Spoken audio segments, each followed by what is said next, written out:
یہ دور میں اب بھی کچھ کام اسلام کا ہوگا تو تبھی ہوگا جب جان و مال کی قربانی میں آپ پیچھے نہ ہٹیں۔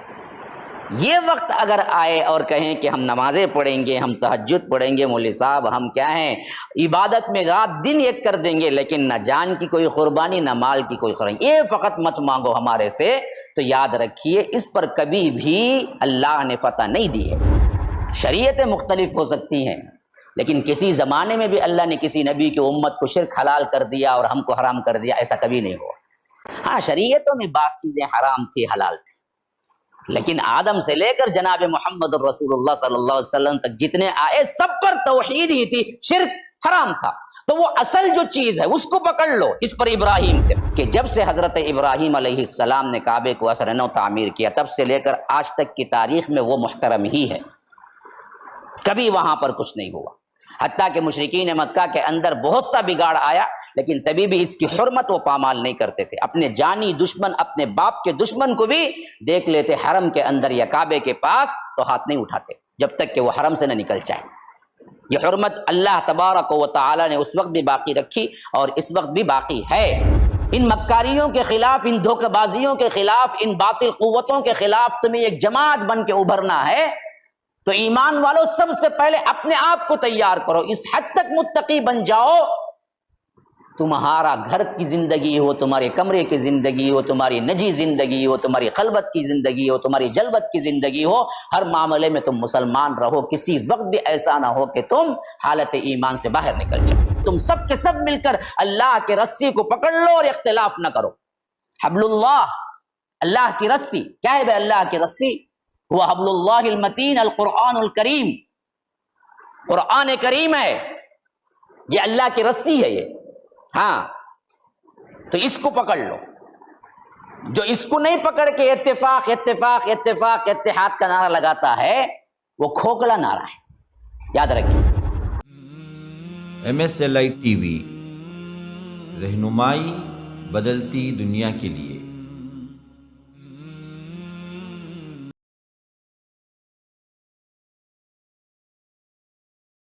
ونعوذ باللہ من شرور انفسنا ومن سیئات اعمالنا من يهده الله فلا مضل له ومن يضلل فلا هادي له واشهد ان لا اله الا الله وحده لا شريك له واشهد ان محمدا عبده ورسوله اما بعد فان خير الحديث كتاب الله وخير الهدي هدي محمد صلى الله عليه وسلم وشر الأمور محدثاتها وكل محدثة بدعة وكل بدعة ضلالة وفي رواية وكل ضلالة في النار فأعوذ بالله السميع العليم من الشيطان الرجيم من همزه ونفثه ونفخه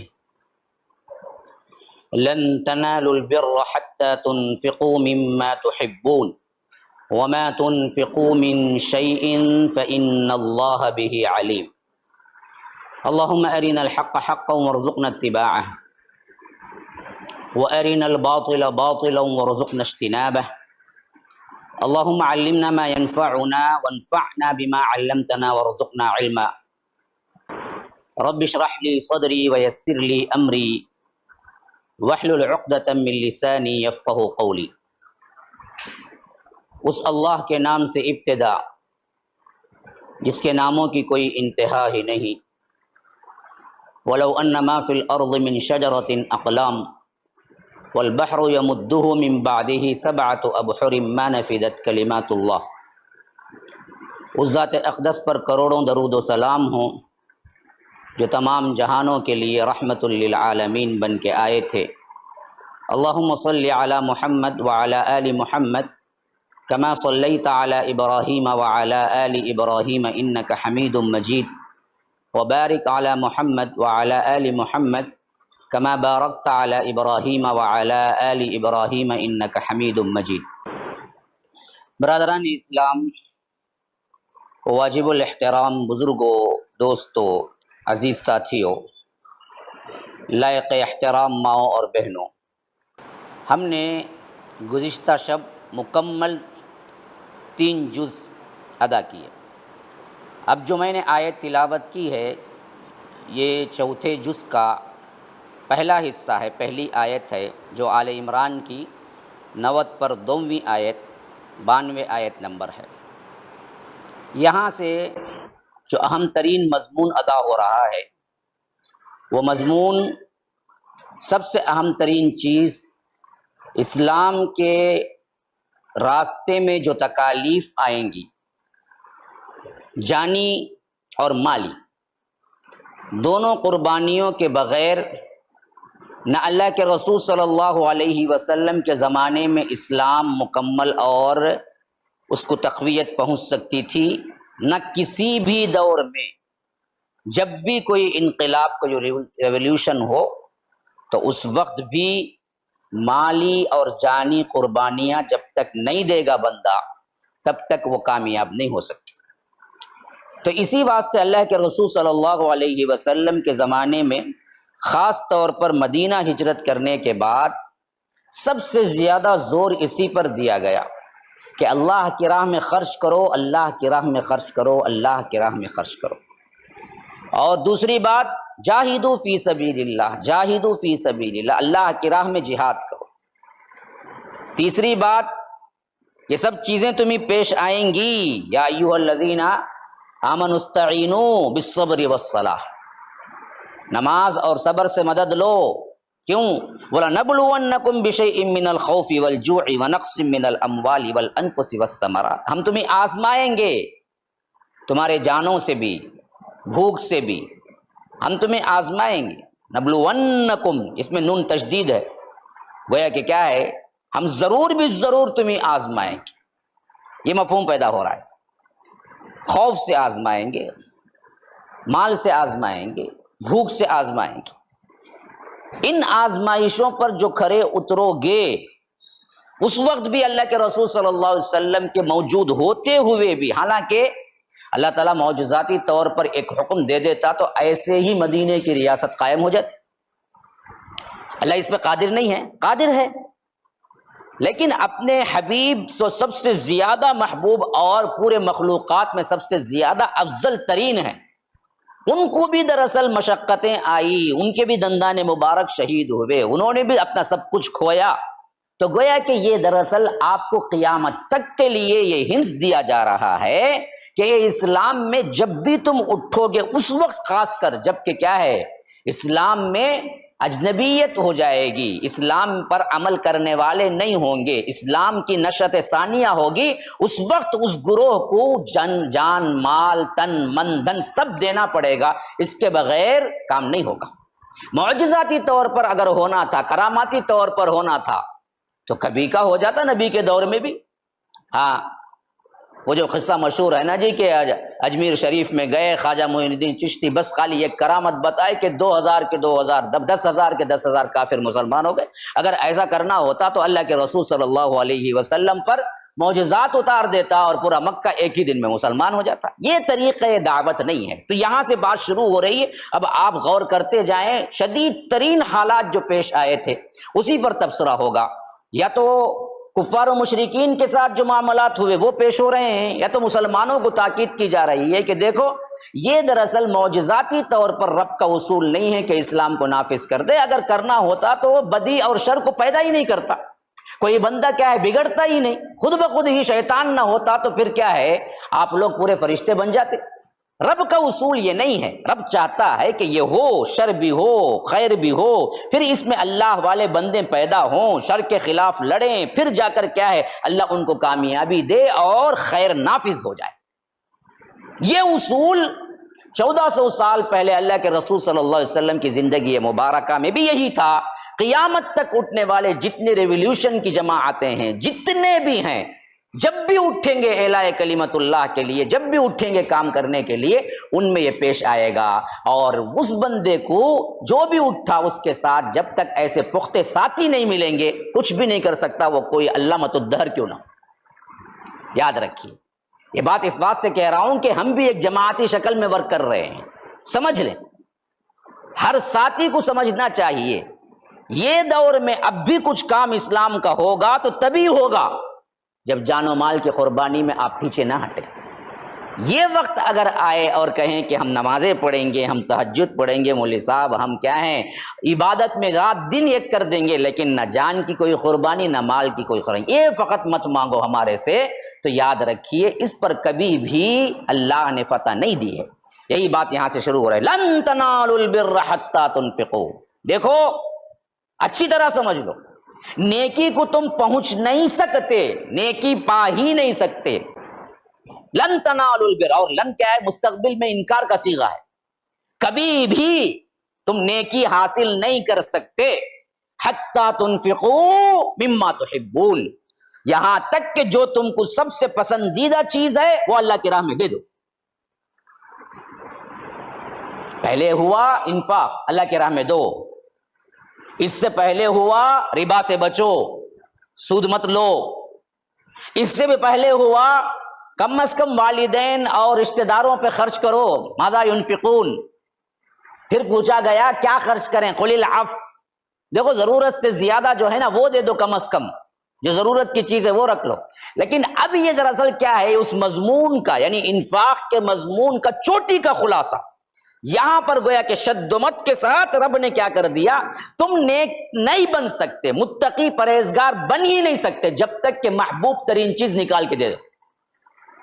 اوپر صرف اشارہ ہوا اس سے پہلے کہ الا ان تغمضوا فیہ، دیکھو ردی کی چیز، خراب چیز اللہ کی راہ میں مت دو، جبکہ تمہیں دی جائے تو تم خود ہی کیا کر جاؤ گے، اغماض برت جاؤ گے، تم خود ہی لینا پسند نہیں کرو گے۔ یہ سب کیا تھے؟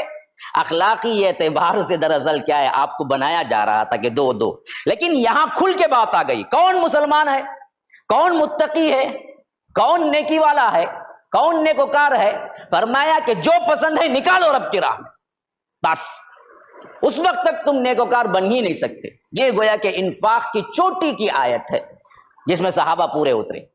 یہ آیت اتری تو صحابہ اپنی پسندیدہ بڑے بڑی زمینیں اور بڑے بڑے مال لا کے اللہ کے رسول کے سامنے رکھ دیا، اللہ کے رسول یہ مجھے پسند ہے، اور رب نے کہا کہ نیکی تک نہیں پہنچ سکتے، نیکوکار نہیں بن سکتے جب تک کہ نہیں دیتے، اللہ کے رسول یہ میں دے رہا ہوں، رکھ لیجئے، یہ آپ کا حصہ، آپ جو چاہیں جیسے چاہیں خرچ کریں، ان میں ہمارا کوئی نہیں، کیونکہ یہ مجھے پسند تھا۔ اللہ کہہ رہا ہے کہ پسندیدہ چیز نکال۔ یہ بہت کڑا امتحان بھی ہے، یاد رکھیے۔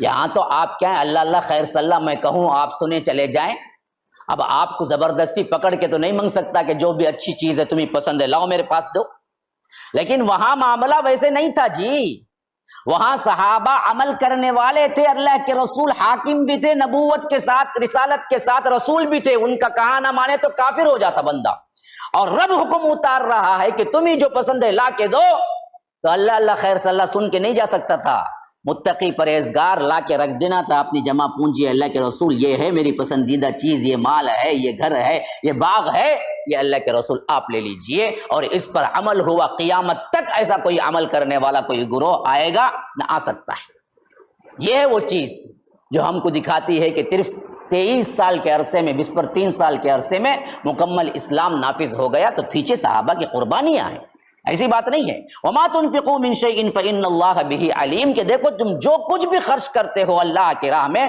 اللہ تبارک و تعالی اسے خوب جانتا ہے۔ یعنی یہ مت سمجھو کہ کیا ہے تم نے کم دیا، یہ مت سمجھو کہ انہوں نے بہت زیادہ دے دیا، اللہ اصل میں نیتوں کو جانتا ہے۔ غریب سے غریب بھی ہے، سوچے کہ اس کے اندر کیا چیز ہے، اس کی استطاعت میں کیا ہے، وہ دے دے۔ یہ مت سوچے کہ ان کے مقابلے میں 1 روپیہ دے رہا ہوں کیا اللہ قبول کرے گا، نہ، کسی کے پاس 2 لاکھ ہے، اس نے 1 لاکھ دیا آدھا حصہ، اور کسی کے پاس 2 روپیے ہیں، اس نے 1 روپیہ دیا، تو 1 لاکھ دینے والے کے برابر ہے وہ بھی، کیونکہ اس نے بھی اپنے حصے کا آدھا مال دیا، اور 1 لاکھ دینے والا بھی اپنے حصے کا آدھا مال دیا۔ تو اللہ تعالیٰ اصل میں نیتوں کو دیکھتا ہے۔ تم یہ مت سوچو کہ یہ کم ہے یہ زیادہ ہے، کوانٹٹی پر مت جاؤ، جو ہو سکتا ہے وہ کرو، کیونکہ رب دراصل جو کچھ بھی تم کر رہے ہو اس کو جانتا ہے۔ کل الطعام کان حلا لبنی، اب یہاں پر کیا ہے، ویسے ہی سیم، ہمیشہ خطاب کا ذہن رکھیے قرآن پڑھتے ہو، گویا کہ ایک تقریر ہے جو چل رہی ہے۔ اب تقریر میں جب بھی کوئی بات ضرورت کی اس وقت پیش آئے گی، فوری طور پر متوجہ ہوں گا، بات کر لوں گا، پھر ٹاپک سے جڑ جاؤں گا، جو عنوان ہے اس سے جڑ جاؤں گا۔ اب مجھے ضرورت ہے کوئی چیز کی، میں کہوں گا کہ بھائی لائیے ٹیشو لائیے، رکھ دیجیے، پھر میں اپنے ٹاپک پہ آ جاؤں۔ بعینی پورا قرآن ایک تقریر ہے، جب جب بھی اس تقریر کے ضمن میں کوئی چیز اہم ترین آئی جس پر کلیریفیکیشن کرنا تھا یا کچھ بولنا تھا، رب نے کیا کیا، وہاں پر وہ آیتیں رکھ دی اور ایسا نظم بنایا کائنات میں، یہ بہت بڑی گواہی بن گئی کہ یہ رب کے کلام کے علاوہ کسی کا نہیں ہو سکتا ہے، کہ آج بھی 1400 سال بعد بھی پڑھو گے تو اس کے اندر ایک تنظیم، ایک بہترین منظم کیفیت نظر آتی ہے، حالانکہ وہ وقتی طور پر ضرورت کے مطابق نازل ہوا۔ ایک ہی وقت میں آسمان دنیا سے اللہ کے رسول پہ نہیں اتر گیا، 30 سال کے عرصے میں الگ الگ وقتی طور پر نازل ہوا، لیکن آج بھی ہم پڑھتے ہیں تو اس کے اندر ایک حسن ہے کہ بالکل ایسے ہی ہونا چاہیے جیسے ضرورت ہے۔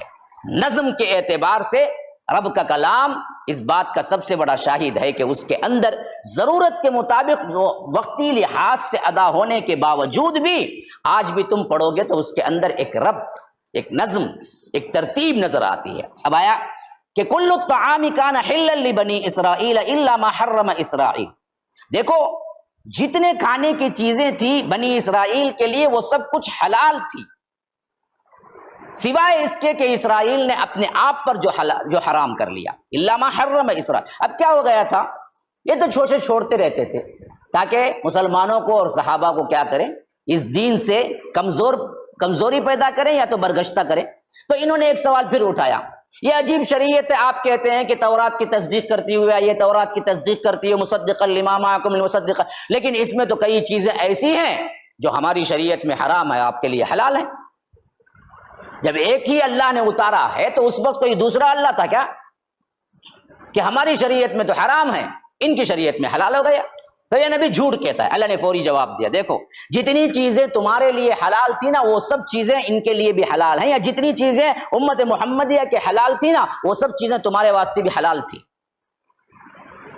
لیکن بعض چیزیں ایسی تھی تمہارے معاملے میں، الا ما حرم اسرائیل علی نفسی، جس میں اسرائیل نے خود اپنے آپ پر حرام کر لیا تھا، اللہ نے نہیں کی تھی۔ اب یہاں اسرائیل سے مراد کون ہے کہ اسرائیل اللہ نے لقب دیا حضرت یعقوب کو جب وہ انتہائی عبادت گزار تھے، اسرائیل کا معنی عبداللہ کا معنی ہے، تو اللہ کہتا ہے کہ جو انہوں نے اپنے آپ پر حرام کر لیا تھا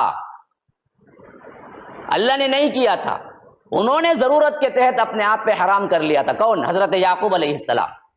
یعنی بعض کہتے ہیں کہ بعض بیماری تھی، یعنی ان کو کراہت تھی اون کے گوشت سے، انہوں نے کیا کیا کہ اون کا گوشت میں نہیں کھاؤں گا، یا نہیں کھاتے تھے۔ بعد میں آنے والے بنی اسرائیل نے کہا کہ دیکھو حضرت یعقوب نے اون کا گوشت نہیں کھایا، اس واسطے ہم بھی نہیں کھائیں گے۔ انہوں نے کیا سمجھ لیا؟ حرام سمجھ لیا، حالانکہ اللہ نے نہیں اتارا۔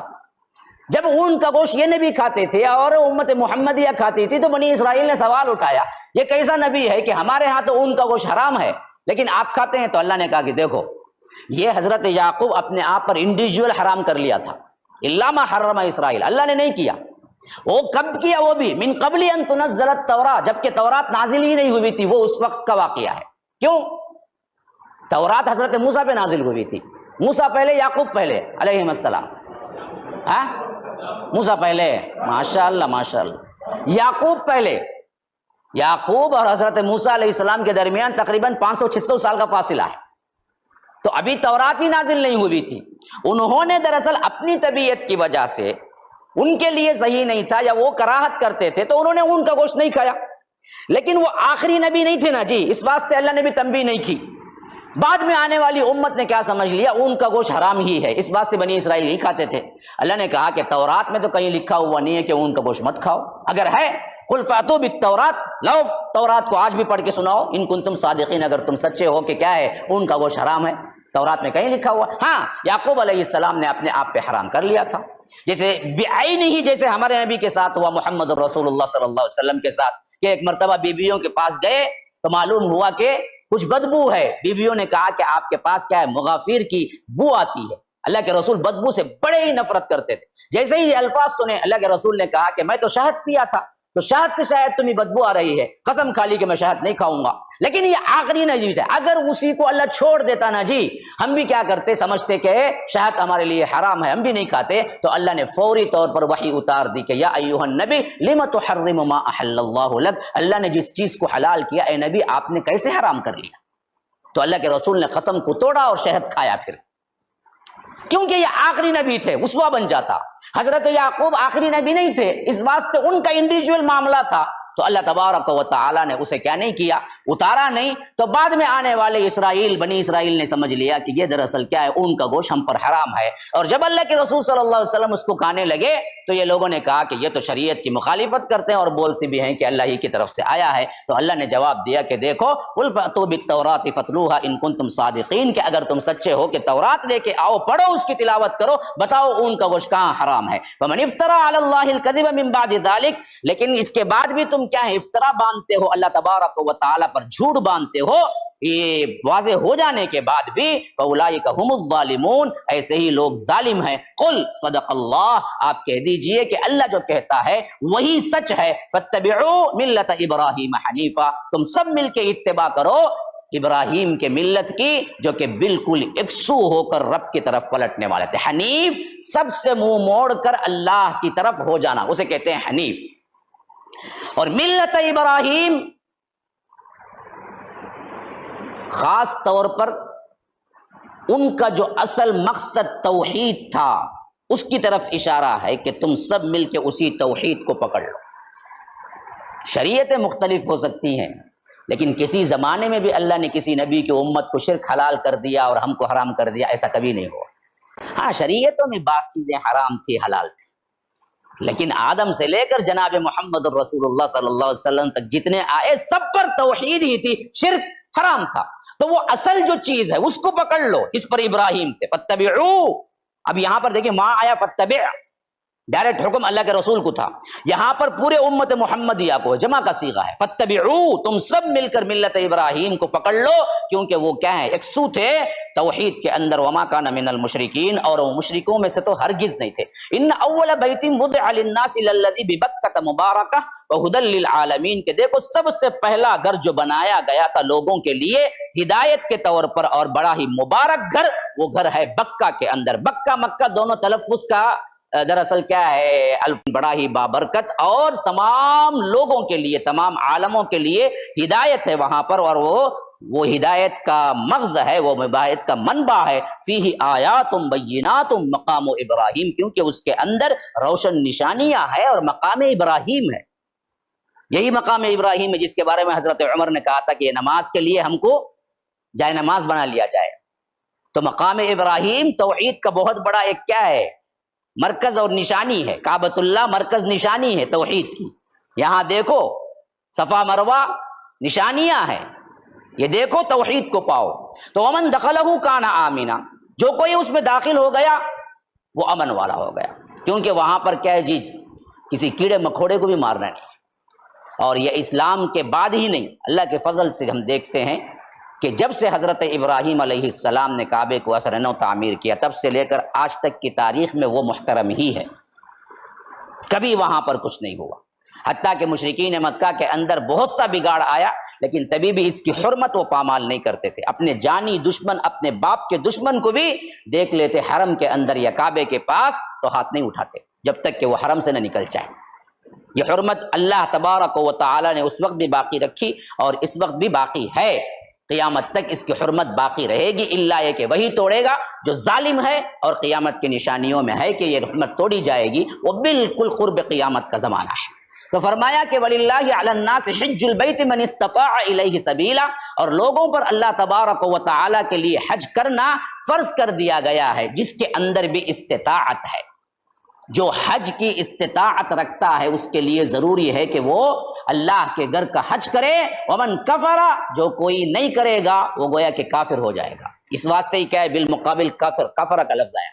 ومن کفر فإن اللہ غنی عن العالمین، اگر کوئی کفر کرتا ہے تو بے شک اللہ تبارک و تعالی عالموں سے غنی ہے، بے نیاز ہے. تم جا کے کیا ہے کعبے کا حج کرو گے تبھی اللہ کا کعبہ آباد ہوگا، تبھی اللہ کو فائدہ ہوگا، ایسے نہیں ہے. تم انکار کرو گے تو تم ظالم بنو گے، تم کافر بنو گے، لیکن اللہ کو اس سے کوئی فرق پڑنے والا نہیں ہے. لیکن اگر ہے، اللہ نے استطاعت دے دی، پیسہ ہے، اور کوئی کہتا ہے کہ نہیں بھائی میری بیٹی کی شادی کے بعد جاؤں گا، اس کے لیے کوئی دلیل نہیں ہے. یاد رکھیے، نہیں فلاں کام ہونے کے بعد ہی حج کروں گا، اس کے لیے کوئی دلیل نہیں ہے. دلیل صرف یہ ہے کہ استطاعت ہے، پیسہ ہے، جا کے آنے کا اور خرچ کے لیے گھر میں دینے کا پیسہ ہے، بندے کو نکل جانا چاہیے، پہلے حج کو ادا کر لینا چاہیے. ہاں یہ اور بات ہے کہ استطاعت کے مطابق ہی رکھا ہے، اگر کسی کے پاس نہیں ہے تو وہ دیر کر سکتا ہے، جب بھی اس کے پاس کیا ہے مالی طور پر استطاعت ہو جائے چلے جائے۔ قل یا اہل، یہ وہی آیتیں ہیں جو پہلے بھی پڑھ چکے ہیں، اور خطاب ڈائریکٹ یہود و نصارہ کی طرف ہے کہ قل یا اہل الکتاب لم تکفرون بآیات اللہ، اے اہل کتاب تم کیوں اللہ کی آیتوں سے کفر کرتے ہو؟ یہ بار بار گویا کہ دعوت کا صیغہ ہے۔ بدبختو، اللہ کے رسول صلی اللہ علیہ وسلم آئے ہیں، تمہارے اندر جس تورات کو تم مانتے ہو، جن باتوں کو تم مانتے ہو، اس میں پہلے سے پیشن گوئی موجود تھی اور تم انتظار بھی کر رہے تھے، آخر آنے کے بعد اب کیا ہو گیا ہے تمہیں کہ تم کفر کرتے صرف ضد ہڈرمی میں؟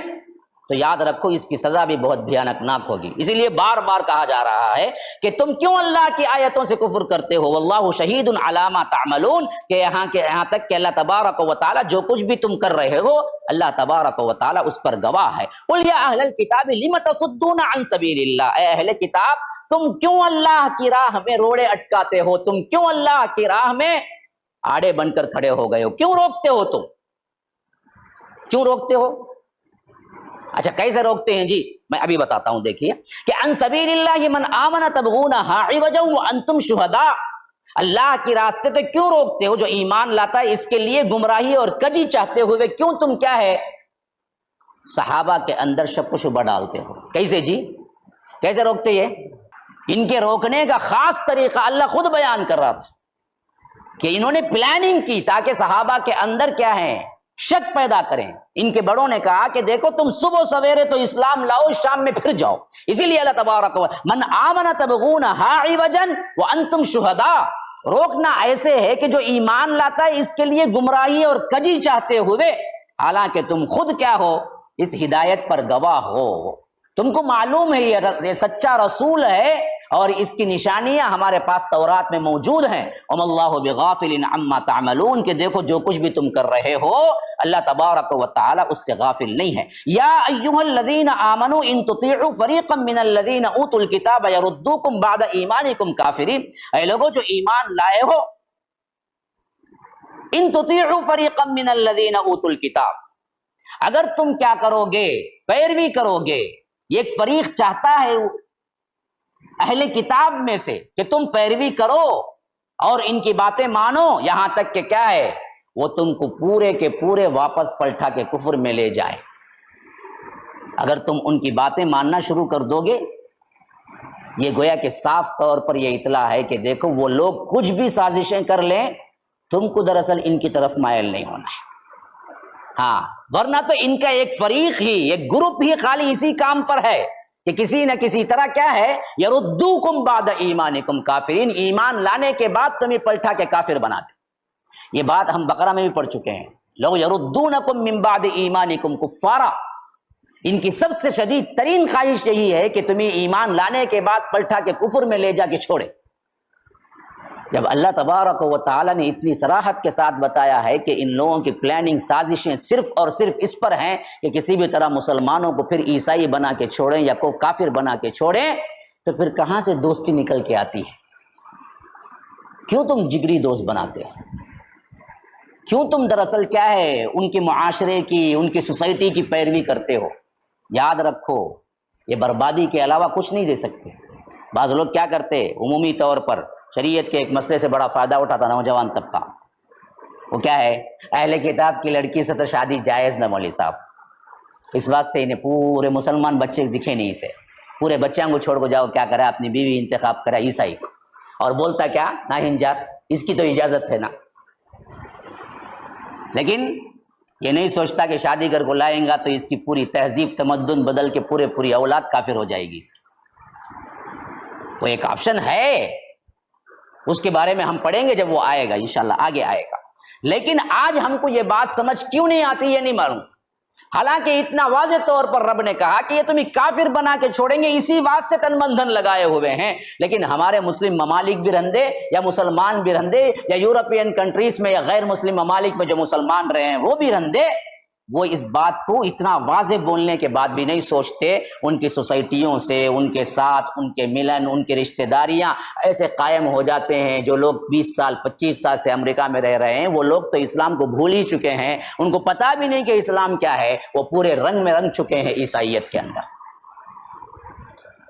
انہوں نے کبھی نہیں سوچا کہ یہ تو اللہ نے واضح طور پر کہا تھا کہ کبھی یہ تمہارے دوست نہیں ہو سکتے، ان کی تو پوری کوشش قیامت تک یہی رہے گی کہ ان کو کسی طرح پلٹا کے کیا ہے عیسائی بنا کے چھوڑے۔ وَكَيْفَ تَكْفُرُونَ وَأَنْتُمْ تُتْلَىٰ عَلَيْكُمْ آيَاتُ اللَّهِ وَفِيكُمْ رَسُولُهُ، کیسے تم انکار کر سکتے ہو اس حال میں کہ تم اللہ تبارک و تعالیٰ کی آیتیں پڑھ رہے ہو اور تمہارے درمیان رسول ہے۔ گویا کہ صحابہ کو تنبیہ ہو رہی ہے اور صحابہ کے لحاظ سے ہم کو تنبیہ ہو رہی ہے۔ صحابہ تو کبھی نہیں پلٹے اللہ کے فضل و کرم سے، لیکن جو منافقین تھے یا جو کمزور ایمان والے تھے وہ دراصل یہ اس بہانے پھر دوبارہ پلٹ جاتے تھے۔ تو گویا کہ اللہ تبارک و تعالیٰ کہتا ہے بدبختو تم کیسے انکار کر سکتے ہو؟ اللہ کی آیتیں پڑھی جا رہی ہیں، قرآن اتر رہا ہے اور نبی تمہارے درمیان موجود ہے، پھر بھی تم دراصل ان کی چال بازیوں اور ان کی مکاریوں کے اندر آ جاؤ گے، پھر جاؤ گے۔ ہاں وَمَن يَعْتَصِم بِاللَّهِ فَقَدْ هُدِيَ إِلَىٰ صِرَاطٍ مُسْتَقِيمٍ، لیکن جو کوئی بھی پکڑ لیا رب العالمین کے دربار کو، جس نے اللہ پر ایمان کو پکڑ لیا، یعتصم مضبوطی کے ساتھ چمٹ گیا، فقد ہدی الی صراط مستقیم، اس کے لیے تو کیا ہے سیدھے راستے کی ہدایت کر دی جائے گی۔ یا اب آ گیا سیدھا سیدھا کہ تمہیں کیسے مل کے کام کرنا ہے۔ یا ایھا الذین آمنوا اتقوا اللہ، اے لوگوں جو ایمان لائے ہو اللہ سے ڈرو، حق تقاتی جیسا کہ ڈرنے کا حق ہے، ولا تموتن تمہیں موت نہ آئے الا وانتم مسلمون، دیکھو تو حالت ایمان میں تم رہو، سب سے پہلے کنڈیشن۔ اب تمہیں ایک امت بن کے ابھرنا ہے، ان مکاریوں کے خلاف، ان دھوکہ بازیوں کے خلاف، ان باطل قوتوں کے خلاف تمہیں ایک جماعت بن کے ابھرنا ہے۔ تو ایمان والو سب سے پہلے اپنے آپ کو تیار کرو، اس حد تک متقی بن جاؤ، تمہارا گھر کی زندگی ہو، تمہارے کمرے کی زندگی ہو، تمہاری نجی زندگی ہو، تمہاری خلوت کی زندگی ہو، تمہاری جلوت کی زندگی ہو، ہر معاملے میں تم مسلمان رہو، کسی وقت بھی ایسا نہ ہو کہ تم حالت ایمان سے باہر نکل جاؤ، ہمیشہ ڈرتے رہو۔ جیسے موت کا آنا یقینی نہیں ہے، اسی طرح حالت ایمان میں رہنا یقینی ہے۔ تو معلوم ہو گیا کہ موت کب آئے گی معلوم نہیں ہے، تو خواہ غم ہو، خواہ خوشی ہو، خواہ کمرے کے اندر ہو، خواہ کوئی دیکھنے والا ہو، کوئی نہیں دیکھنے والا ہو، ہمیشہ مسلمان رہو۔ تم یہ سمجھتے ہو ابھی نوجوان ہو، ایک مرتبہ غلطی کر لیا تو کیا ہوا، وہ غلطی کرتے ہوئے موت آ گئی تو مسلمان کا رہیں گے؟ ہمیشہ مسلمان رہو، پہلے اپنی حیثیت کو اس حد تک مضبوط کر لو، کوئی دیکھ رہا ہے نہیں دیکھ رہا ہے، لیکن ہمیں دراصل اسلام پر قائم رہنا ہے، لوگوں کے لیے اسلام پر قائم رہنا نہیں ہے، اللہ کے لیے ہمیشہ اسلام پر رہنا ہے۔ جب یہ کیفیت آ جائے گی تو ایسے پاک باز بندوں کو اب جمع کرنا ہے۔ کون؟ جن کی زندگیاں 24 آورس مسلمان ہیں۔ اللہ کو مسجد کا مسلمان نہیں چاہیے، اللہ کو 24 آورس کا مسلمان چاہیے۔ جب یہ 24 آورس کے مسلمان جم جائیں نا جی، پھر انقلاب شروع ہوتا ہے۔ اسی لیے فرمایا کہ جب اس حد تک تمہارا ایمان بن جائے نا، وَاعْتَصِمُوا بِحَبْلِ اللَّهِ جَمِيعًا وَلَا تَفَرَّقُوا، تم سب کے سب مل کر اللہ کے رسی کو پکڑ لو اور اختلاف نہ کرو۔ حبل اللہ، اللہ کی رسی کیا ہے بھائی؟ اللہ کی رسی وہ حبل اللہ المتین القرآن الکریم، قرآن کریم ہے، یہ اللہ کی رسی ہے یہ۔ ہاں تو اس کو پکڑ لو۔ جو اس کو نہیں پکڑ کے اتفاق اتفاق اتفاق اتحاد کا نعرہ لگاتا ہے وہ کھوکھلا نعرہ ہے، یاد رکھیے۔ جس کا بیس قرآن پر نہیں بنا، جس کا بیس حدیث پر نہیں بنا، نہ حدیث سکھائی، نہ قرآن سکھایا، نہ توحید سکھایا، او بھائیو مل جاؤ، بھائیو اختلاف نہ کرو، بھائیو کائی کا اختلاف؟ کیسے اتحاد ہوگا جی؟ اتحاد ہو ممکن ہی نہیں ہے۔ اتحاد کا مرکز اصل قرآن اور حدیث ہے، اس کے بغیر اتحاد ہو ہی نہیں سکتا۔ یہ جتنے اتحاد کے نعرے لگانے والے ہیں نا، جن کو لوگ سمجھتے ہیں کہ آپ اختلاف کر رہے ہیں، آج بھی کیا ہے مجھ پر بڑی نکتہ چینی ہوا، آج بھی تقریباً 2 فون آئے، اللہ کے واسطے مولوی صاحب تاریخ جمیل پہ بولو نہ کو، لوگ نہیں سنتے۔ آج ایسا عجیب واقعہ مجھے ہنسی بھی آ گئی۔ ایک بندی نے فون کیا، اللہ کی بندی اللہ ہدایت دے، انہوں نے کہا کہ میری عمر دراصل 75 سال ہے، 75 ایئرس، اور آپ کی والدہ کو بھی میں جانتی ہوں مولوی صاحب، لیکن اللہ کے واسطے تاریخ جمیل کا نام لے نہ کو۔ ہے بولنے والے نہیں، مجبور ہیں ہم، مجھے شوق نہیں ہے، لیکن غلطی کو صرف عام طور پر غلطی بولنے سے لوگ سمجھ جائیں گے تو کبھی نام نہیں لیتا میں، اللہ کی قسم کھا کے کہتا ہوں نام نہیں لوں گا میں۔ لیکن مسئلہ یہ ہے کہ جب تک نام لے کے وضاحت نہیں کی جاتی، لوگوں کو سمجھ نہیں آتی، لوگ سمجھتے کسی اور کو بول رہا ہے۔ ہم کو تو نہیں بول رہا ہے نا جی، ارے تم ہی کو بول رہا ہوں تو بولنا پڑتا ہے۔ یہ جتنے کھوکھلے نعرے ہیں نا لگا کے رکھے ہوئے ہیں، دیکھو اتحاد کر لو، اتحاد کر لو، یہ چھوٹے موٹے اختلاف چھوڑو بھائی، کہ اتفاق کس پہ کریں گے جی؟ ممکن ہی نہیں ہے اتحاد جب تک کہ قرآن حدیث کو آپ مکمل نہ مان لیں جیسے قرآن حدیث کا حق ہے۔ اسی لیے صاف فرمایا کہ واعتصموا، تمہارا اتحاد اعتصام بالقرآن والسنہ پہ ہے، اس کے بغیر کبھی نہیں ہوگا اتفاق۔ آپ کو پتے کی بات بتلاؤں، صحابہ میں جنگیں ہوئی، معلوم ہے نہیں معلوم ہے؟ معلوم نہیں معلوم ہے نا؟ صحابہ میں جنگیں ہوئی، اختلاف نہیں بول رہا ہوں میں، اختلاف تو کئی چیزوں میں ہوا، صحابہ میں کئی چیزوں میں ہوا، اختلاف سے آگے بڑھ کر قتال ہوا، باقاعدہ جنگیں ہوئی۔ اب یہ بات نوٹ کر لیجئے، بہت اہم ہے، باوجود اختلاف اور جنگوں کے ان کے اندر اتحاد تھا۔ کیوں؟ توحید پر سب سے شرک نہیں آیا، یاد رکھو، یہ اختلاف ہو سکتا ہے، اصل اختلاف تو توحید و شرک کا ہے جی، اس کو نہیں سکھائیں گے اور کہیں گے اتحاد، وہ اتحاد ہی نہیں ہے۔ ہاں توحید پر رہتے ہوئے اختلاف، وہ اختلاف ہی نہیں ہے، کیونکہ صحابہ کے درمیان بھی ہوا تھا، ہاں صحابہ کے درمیان بھی ہوا تھا۔ ابن عمر کا معاملہ یہ تھا کہ کہتے تھے کہ میت پر اگر کوئی روتا ہے تو عذاب ہوتا ہے، اما عائشہ کو سنایا گیا کہ ابن عمر کا بوجھ کوئی نہیں اٹھائے گا، میت پر کوئی وارث روتا ہے تو میت کو عذاب کیوں ہوگا؟ شاید ابن عمر نے غلط سن لیا، اختلاف تھا،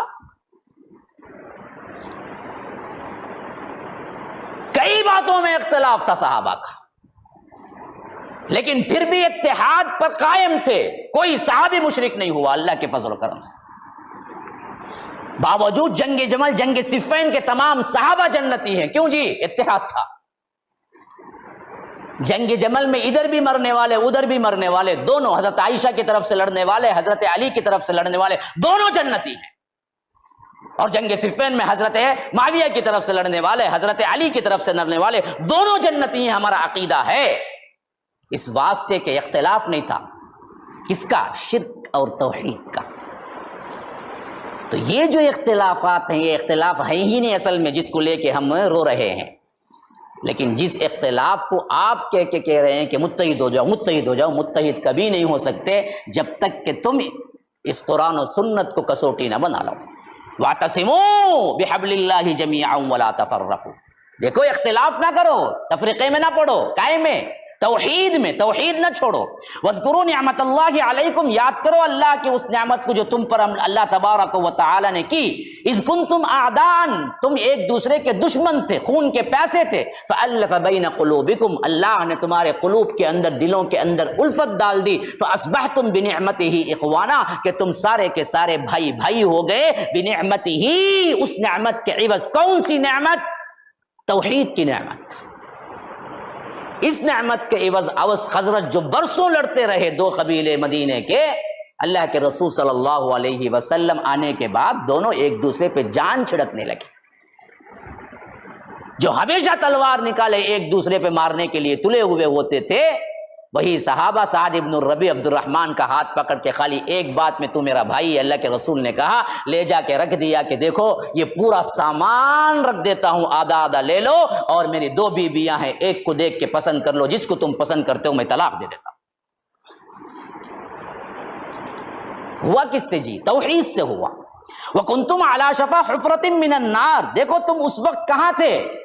آگ کے کنارے گھڑے پر کھڑے ہوئے تھے، خالی گرنا باقی تھا، رسول تمہیں کیا ہے کھنچ کھنچ کے نکالا، فَأَنْقَذَكُمْ مِنْهَا، دیکھو دیکھو دیکھو یہ آگ ہے، یہ جہنم ہے، یہ جہنم ہے، آؤ واپس۔ اب آپ ہی بتاؤ کہ جہنم میں لے جانے والی چیز اختلاف یا شرک؟ شرک۔ تو شرک کو اللہ تبارک و تعالیٰ کہہ رہا ہے کہ تم آگ کے کنارے کھڑے ہوئے تھے، اللہ نے توحید نازل کر کے تمہیں کیا کیا؟ اپنے اس رسول کے ذریعے تمہیں وہاں سے نکالا۔ کذالک یبین اللہ لکم آیاتہ لعلکم تہتدون، اسی طرح اللہ تبارک و تعالیٰ تمہارے لیے اپنی آیتوں کو کھول کھول کر بیان کرتا ہے تاکہ تم ہدایت یافتہ بنو۔ الحمدللہ والصلاۃ والسلام علی رسول اللہ۔ ناظرین کرام، میں رضا اللہ عبدالکریم مدنی آپ سے مخاطب ہوں۔ مرکز السلام لنشر الاسلام ایک ادارہ ہے جو کئی میدانوں میں اچھا اور بہتر کام کر رہا ہے۔ مرکز کے زیر انتظام جو مسجد تعمیر ہو رہی ہے اس کو دیکھنے کا موقع ملا، اور جو ان کا میڈیا پلیٹ فارم ہے اس کا بھی معائنہ کیا گیا، اور شام کو ان کے زیر انتظام دعوتی پروگرام جس میں دیگر علماء نے بھی شرکت کی، مجھے بھی اس میں کچھ کہنے کا موقع ملا۔ یہ پروگرام ظاہر ہے کہ وقت کی ضرورت ہے، ہمیں اور آپ کو اس طرح کے دعوتی، دینی، نشریاتی، اشاعتی پروگراموں میں اپنی شرکت درج کرانی چاہیے۔ ظاہر ہے کہ مسجدیں اور یہ مسجد ان کی جس معیار کی یہ حضرات بنا رہے ہیں، مردوں اور خواتین کے لیے ایک زبردست مرکز، دعوت کا سینٹر اور دین اسلام کی نشر و اشاعت کا بہت بڑا ادارہ انشاءاللہ تکمیل کو پہنچنے کے بعد ثابت ہوگا، یہ امید ہے۔ اور جو کچھ بھی کر رہے ہیں، میں تمام بھائیوں سے اپیل کرتا ہوں کہ دامے درمے سخنے قدمے اس ادارے کے ساتھ تعاون کریں، مسجد کی تعمیر میں، اشاعتی پروگرام میں، نشریاتی پروگرام میں، جس طرح بھی اور جس پیمانے پر بھی آپ ان کا تعاون کر سکتے ہو ضرور کریں۔ اللہ رب العزت آپ کو دین کی اشاعت، اس کی خدمت اور اس کی دعوت کا ثواب عطا فرمائے گا، اور اس کو آپ کے لیے وسیلہ آخرت بنائے گا۔ السلام علیکم ورحمۃ اللہ وبرکاتہ۔